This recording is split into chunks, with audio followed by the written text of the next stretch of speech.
Pakinggan po natin ang mensahe ng ating punong lungsod ng Pasig. Mga kasama, palakpakan po natin Mayor Vico Soto.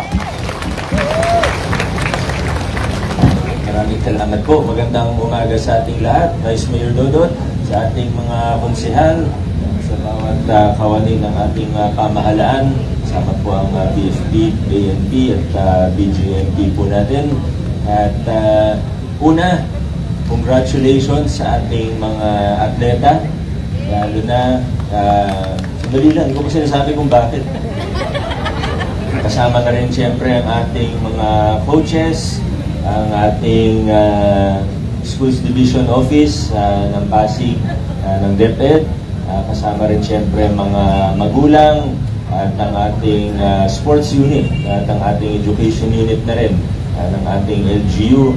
Dahil sa magandang showing ng mga atletang Pasigueño sa palarong pambansa. Siguro nabalitaan naman po ng marami sa atin na number 1 sa regional ng NCR at marami po tayong atletang Pasigueño na kasama rito.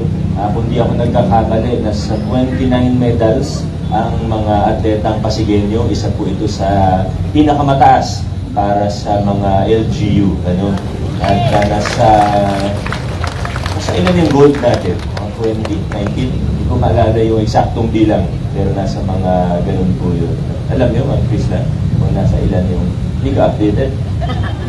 Pero nasa mga ganun. Hindi ako nagkakamali 19. Pero hindi, baka hindi accurate yun. Mga ganun. Yung total nasa mga 29. Yan. Pangalawa, nag-text po sa akin kanina si Direk Cobet ng ating Pride Council. Meron po mga activities ngayong Pride Month of June. Ang ating LGBTQ plus community. So, abangan nyo na lang po through PIO din yung mga announcements para sa mga activities po na ito.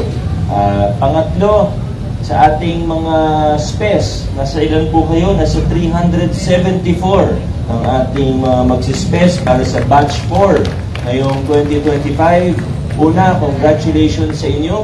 Alam niyo pong dumaan kayo sa tamang proseso na walang palakasan, na maayos. Ito po yung isa sa mga pinakilala ng ating peso. Nasaan po yung peso natin? Ayan, nandiyan po sila. Akala ko absent kayo. Nandiyan po ang peso natin. At ayan po, para sa kaalaman po ng lahat, para sa ating SPES, ang sahod po nito ay 60% nanggagaling sa inyong LGU at 40% ay nanggagaling naman sa nasyonal na pamahalaan sa mga magitan ng DOLE. Tandaan po natin, pagka nakakatanggap tayo ng allowance o ng sahod mula sa ating pamahalaan, lokal, nasyonal, ibig sabihin, meron tayong responsibilidad, meron tayong pananagutan sa taong bayan. Malaki man o maliit ang ating natatanggap, iba ang responsibilidad paggaling sa kaban ng bayan ang ating natatanggap. So siguraduhin po natin na magiging maganda ang karanasan po ninyo sa ating lokal na pamahalaan.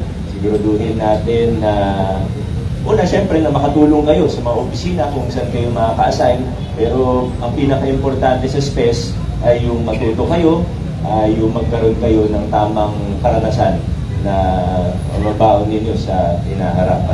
Kaya sana maging produktibo, sana maging maayos, at sana maging makabuluhan ang inyong pagtatrabaho o inyong internship o inyong pagstay o pagtrabaho dito sa ating lokal na pamahalaan. In advance ko na yung mensahe para hindi na ako tawagin ulit mamaya. Kaya muli po sa ating 374 na SPES, congratulations po sa inyo. Yun lang po muna. Maraming salamat sa bawat isa sa inyo. Adjourn na po tayo. Thank you po.